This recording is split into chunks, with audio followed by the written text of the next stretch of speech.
เมื่อข่อยได้ไปเบิ่งคลิปจีโดจอนแต่งจนเข้าเส้นเนาะเกมนี้บอกเลยว่าข่อยได้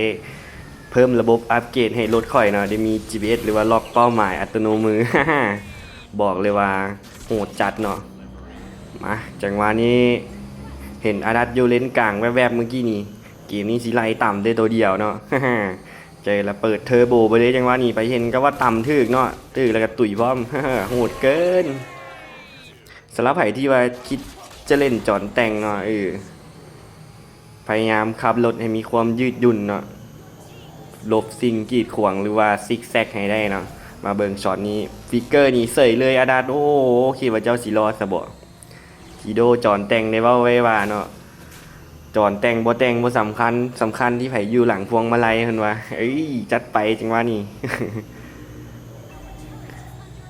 เมื่อกี้นี่เห็นอยู่เลนเทิงแวบๆโค้งใส่เนาะจังหวะนี้โอ้โหเลยเก็บงานอดัตไปได้เลย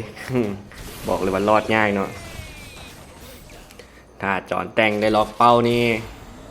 ไล่เก็บงานเลยจังหวะนี้ตัวเดียวเท่านั้นเนาะโคโลเลยเบิ่งเห็นเมื่อกี้นี่อยู่เลนลุ่มเป็นบ่เบิ่งจากการโค้งรถก็มีความยืดหยุ่นพอสมควรเนาะ แปะ แม่นเกินโอ้เกินไปมาเบิ่งอีกช็อตนี้เนาะอยู่เลนกลางเมื่อกี้นี่เปิดแล้วเปิดระบบ GPS ล็อกเป้าหมายเลยจังว่านี่ครับจังใดกระทึกเนาะสำหรับใคร อย่างงูวิธีครับแบบ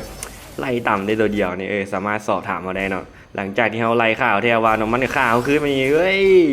เบิ่งบักกระป๋อมไหมเลือดเต็มรอดบ้างนะมึงเห็นอย่างนี้เฮ้ยตีมันตีโอ้เกินจบละข่อย